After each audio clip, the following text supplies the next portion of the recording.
প্রিয় দর্শক, আসসালামু আলাইকুম। আশা করি আপনারা সবাই অনেক বেশি ভালো আছেন। আজকে 21শে মার্চ, রোজ শনিবার। এই দিনে শেখ হাসিনা, দেশরত্ন শেখ হাসিনা, তিনি ভারতে ঈদ উদযাপন করেছেন এবং সেই সাথে বাংলাদেশে অবস্থানরত সকল আওয়ামী লীগের অঙ্গ সংগঠন এবং যুব মহিলা লীগ সহ আওয়ামী লীগের যে তৃণমূলের নেতাকর্মী রয়েছে সকলকে ঈদের শুভেচ্ছা জানিয়েছেন এবং সেই সাথে বাংলাদেশে অবস্থানরত যে সকল নেতাকর্মীরা জেলে রয়েছেন তাদের সন্তানকে শেখ হাসিনার পক্ষ থেকে ঈদ উপহার পাঠিয়েছেন এবং শেখ হাসিনা সেই লক্ষ্যে বাংলাদেশে অবস্থানরত তৃণমূল এবং কেন্দ্রীয় যে সকল অসহায় গরিব নেতাকর্মী রয়েছে তাদের পরিবারের পাশে দাঁড়িয়েছে শেখ হাসিনা। সেই সাথে বাংলাদেশে সকল মানুষকে দল মত নির্বিশেষে এবং বাংলাদেশ পুলিশ সদস্যরা যারা রয়েছে, যাদেরকে হত্যা করা রয়েছে, তাদের পরিবারের প্রতি সমবেদনা জানিয়েছেন। সেই সাথে শেখ হাসিনা ভারতে যে অবস্থান করছেন সেখানে তিনি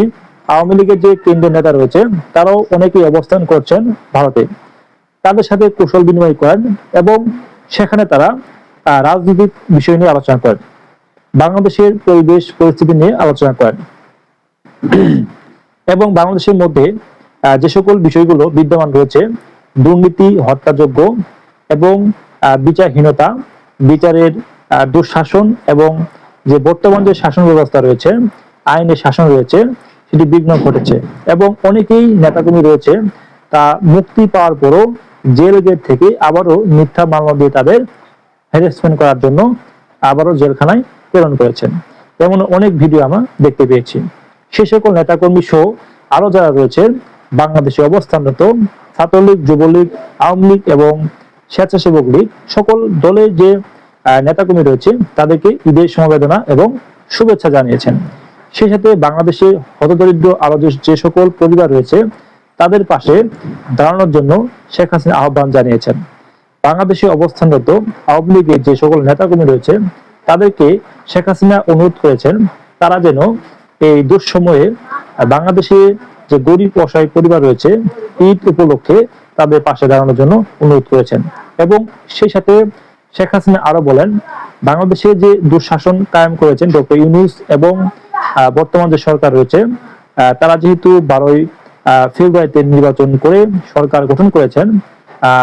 শেখ হাসিনা তারেক রহমানের প্রতি আশ্বাস এবং আস্থা রেখেছেন যে বাংলাদেশে সুশাসন প্রতিষ্ঠা করবেন তারেক রহমান এবং সেই সাথে তারেক রহমান বাংলাদেশে যে দুর্নীতি হয়েছে এবং পুলিশ হত্যাকাণ্ড হয়েছে এবং জুলাইয়ে যে রাষ্ট্রীয় যে কার্যালয় রয়েছে, রাষ্ট্রীয় সম্পদ রয়েছে, যেখানে উগ্রবাদীরা হামলা করে রাষ্ট্রীয় সম্পদ নষ্ট করেছে, তাদের যেন সুষ্ঠুভাবে বিচার করা হয়, এগুলো বিষয় নিয়ে তিনি তাগিদ দিয়েছেন এবং শেখ হাসিনার আশ্বাস এবং আস্থা রয়েছে তারেক রহমানের প্রতি। বাংলাদেশের ওপর যে একটি নিষেধাজ্ঞা রয়েছে সেটি যেন বিদেশিরা প্রত্যাহার করে সেই সাথে তাদের সাথে আলোচনা করার জন্য এবং বাংলাদেশ আওয়ামী লীগ যে অপর যে নিষিদ্ধ কার্যক্রম রয়েছে সেটি যেন প্রত্যাহার করা হয় এবং বাংলাদেশের সাধারণ মানুষকে যেন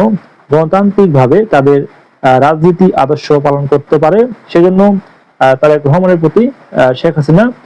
আস্থা রেখেছেন। কারণ শেখ হাসিনা তারেক রহমানের প্রতি কোনো জুলুম করেনি। শেখ হাসিনাকে সসম্মানে তিনি